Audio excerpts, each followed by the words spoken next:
खत्म हुई सब दुख की घड़ियां, जोड़ेंगे सब टूटी घड़ियां।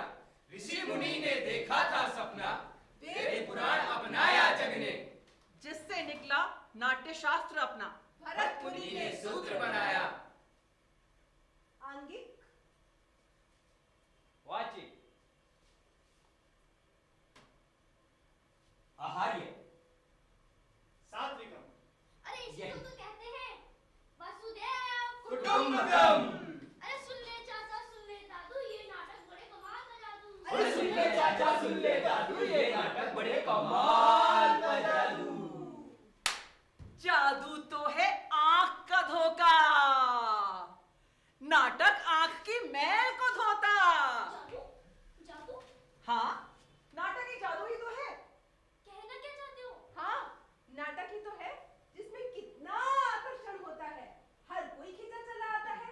एक पते की बात बताऊं? हाँ। सच मानो तो ये कल्पना की जादूगरी हमारे भारत से ही शुरू हुई थी।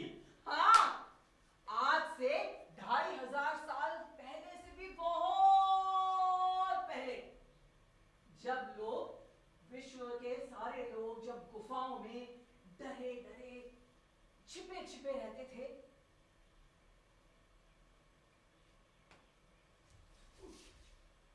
तब भी हमारे यहाँ नाटक खेला जाता था। नाटक के आधार को क्या कहते हैं? क्या? क्या क्या? नाट्य शास्त्र यानी पंचम वेद।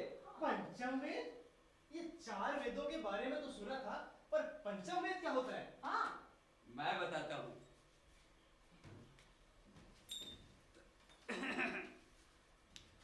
Mic testing, mic testing.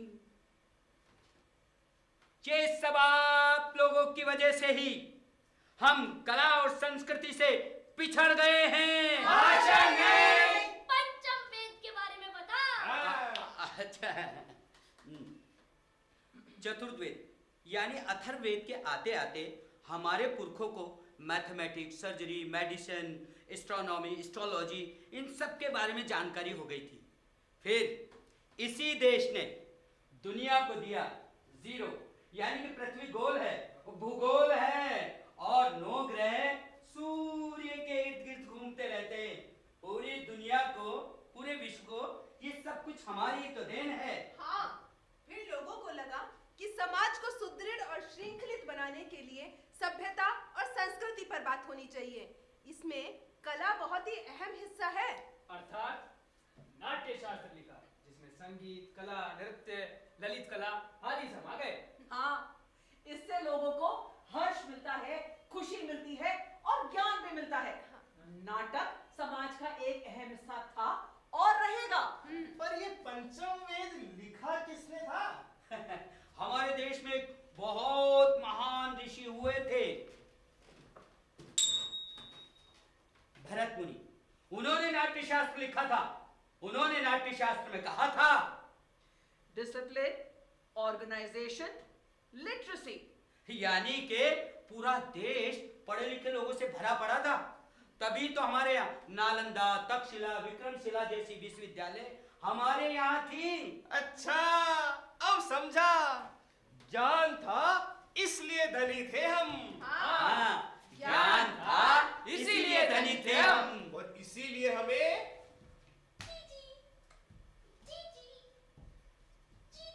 सोने की चिड़िया कहते थे। विदेशों से लोग हमारे यहाँ पढ़ने आते थे, हमारे विश्वविद्यालय में। फिर गड़बड़ कब हुई? 400 साल पहले। कैसे? एकता के अभाव में अखंडता नहीं रही।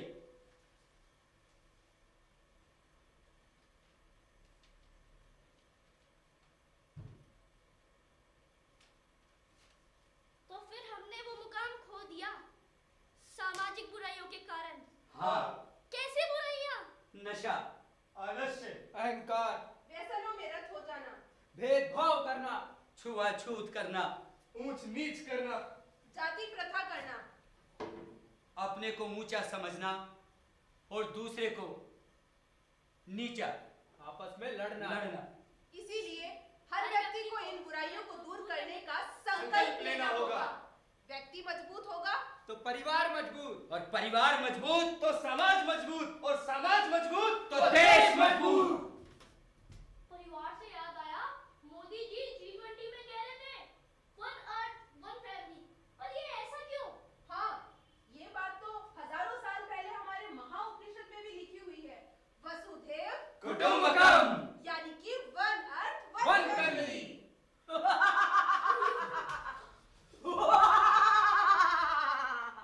मुझे भी कुछ कहना है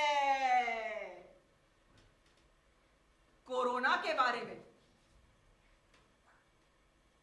जब पूरे विश्व में कोरोना का वैश्विक संकट आया था, तब भारत में बनी दवाई पूरे विश्व को मुफ्त में बांटी गई थी और काफी लोगों की जान बचाई गई। इसे कहते हैं जियो और जीने दो। और इसी को कहते हैं वसुधैव कुटुंबकम। वसुधैव कुटुंबकम का इससे अच्छा उदाहरण और क्या हो सकता है? यानी कि पूरा संसार हमारा परिवार है, और अगर हम इसी विचारधारा से चलते रहे तो हमारा देश एक दिन दोबारा से सोने की चिड़िया बन जाएगा। हाँ, अरे सोने की सोने की चिड़िया ये और चिड़िया को सोने का आवरण देने में नाटक का बहुत बड़ा हाथ है। जहां पूरे विश्व में लोग लड़ रहे हैं, वहां देश विदेश में हम लोगों को शिक्षित कर रहे हैं, और यदि ऐसा ही चलता रहा तो हम जल्द ही फिर से सोने की चिड़िया बन जाएंगे। लो आ गई वापस हमरी सोने की चिड़िया, लो आ गई वापस हमरी सोने की चिड़िया। नहीं रहेगा कोई गरीब, नहीं बचेगा अत्याचारी, नहीं रहेगा कोई गरीब, नहीं बचेगा अत्याचारी। खत्म हुई अब दुख की घड़ियां, जोड़ेंगे सब टूटी कड़ियां। खत्म हुई अब दुख की घड़ियां, जोड़ेंगे सब टूटी कड़ियां। अब ना तुझको जाने दूंगा, अरे लौट के आजा हमरी सोने की चिड़िया, लौट के आजा हमरी सोने की चिड़िया। सीमा का प्रहरी बनूंगा, अमृता को बसने न दूंगा।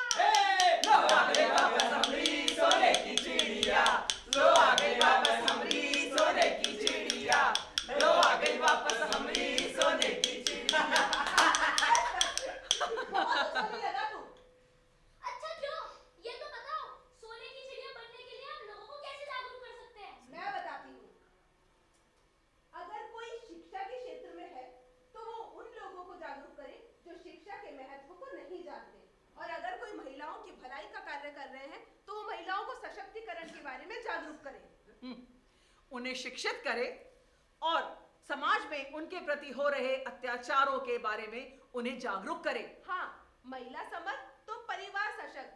वैसे और कौन से मुद्दे हैं जिन पर हम नाटक के माध्यम से अरे भाई नशा। अच्छा हाँ, समाज में नशे से होने वाले आर्थिक, सामाजिक, स्वास्थ्य, इनके नुकसान के बारे में लोगों को बता सकते हैं। और हाँ, समाज में छुआछूत, जात पात, इनसे दूर होकर हम करेंगे सशक्त भारत का निर्माण, विकसित भारत का निर्माण।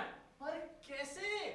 अरे भैया, विज्ञान के छोटे छोटे आविष्कार करके, हाँ छोटे छोटे आविष्कार करके दूसरे देशों पर न निर्भर होकर खुद आत्मनिर्भर बनेंगे। हाँ, पर क्या ये विज्ञान के माध्यम से संभव होगा? अरे भैया, ये नाट्य शास्त्र जिन छोटी छोटी बातों को लेकर, जिस ओत को लेकर लिखा गया, उनको साथ लेकर चलेंगे। हाँ, हमारी धरोहर, हमारी संस्कृति, हाँ। हमारी आने वाली पीढ़ी और हमसे छोटी युवा पीढ़ी से बस यही विनती है कि हमारी मूर्ति कला, वेद पुराण को, हमारे पुरखों ने जो भी इस देश को योगदान दिया है, हमारी भाषा को, हमारी संस्कृति को फिर से खंगालें, फिर से पढ़ें, फिर से समझें, उसे कभी ना भूलें, कभी ना छोड़ें। हाँ, तब जाकर हम सशक्त होंगे और हमारे भारतीय आत्मनिर्भर बनेंगे और हम सर्वांगीण उन्नति कर पाएंगे। और इसके लिए हम सबको मिलकर काम करना होगा। हाँ। एक दूसरे का साथ देना होगा। इसीलिए कहते हैं, सबका साथ, सबका विश्वास, सबका प्रयास, सबका विश्वास। और ये हुआ तो पूरा विश्व हमारी तरफ देखने लगेगा और हम विश्व गुरु बनकर नेतृत्व कर सकते हैं। हाँ, वो नेतृत्व जिसमें शांति की वार्ता हो, जिसमें सिर्फ साम्राज्यवाद की बात ना हो, मनुष्यता की बात हो।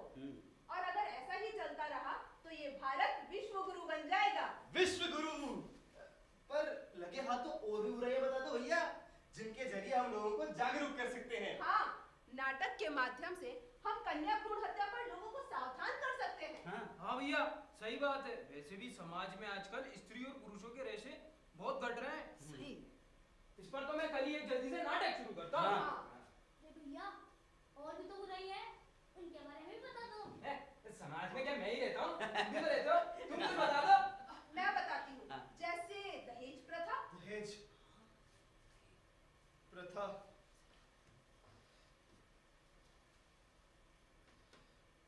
दहेज प्रथा। मेरी बहन को भी उसके ससुराल में दहेज के लिए बहुत परेशान किया जाता है। हम उस पर भी एक नाटक लिखकर लोगों को जागरूक कर सकते हैं। पर कैसे? आप अपने आसपास जो भी बुराई देखें उस पर एक नाटक लिखें और अपने कुछ साथियों के साथ मिलकर उसे मनोरंजक तरीके से लोगों को दिखाएं और जागरूक करें। हाँ भैया, इससे ज्ञान भी बढ़ेगा और मनोरंजन भी होगा। हाँ, फिर से बनेंगे वही सोने की चिड़िया और विश्व गुरु। विश्व गुरु। गई वापस हमरी सोने की चिड़िया, लो आ गई वापस हमरी सोने की चिड़िया। नहीं रहेगा कोई गरीब, नहीं बचेगा अत्याचारी, खत्म हुई अब दुख की घड़ियां, छोड़ेंगे सब टूटी घड़ियां। अब ना तुझको जाने दूंगा, ओ लौट के आजा हमरी सोने की चिड़िया, लौट के आजा हमरी सोने की चिड़िया। सीमाओं का मैं प्रहरी बनूंगा, आक्रांताओं को नाश कर दूंगा। सोने की चिड़िया, लो आ गई वापस हमरी सोने की चिड़िया। लो आ गई वापस हमरी सोने की चिड़िया, लो आ गई वापस हमरी सोने की चिड़िया। वाकई नाटक बहुत ही कमाल का माध्यम है, जिसमें हम लोगों को, समाज को ज्ञान दे सकते हैं और साथ ही साथ सभी का मनोरंजन भी कर सकते हैं। हाँ। 2047 तक भारत अपनी स्वतंत्रता के 100 साल मनाएगा। हमें एक ऐसी शिक्षा प्रणाली को बनाना होगा जिससे लोग आत्मनिर्भर हो सके और 21वीं सदी में आने वाली चुनौतियों का डट कर सामना कर सके। इससे नाम केवल एक विकसित राष्ट्र बनेंगे, बल्कि दोबारा से बनेंगे विश्व गुरु। और ये भारत के इतिहास का वो कालखंड है जब हमारा देश लंबी छलांग लगा रहा है और इस समय सीमा में रहते हमने लंबी छलांग लगाई और हम विकसित राष्ट्र बन गए। तो भैया, यही समय है, सही समय है। तो आइए हम सब मिलकर तो हम राष्ट्रीय नाट्य विद्यालय द्वारा आयोजित भारत रंग महोत्सव के तहत भारत जन रंग महोत्सव में हम पंचप्रण की शपथ लें और अपनी संस्कृति और अपनी सभ्यता को बढ़ावा दें।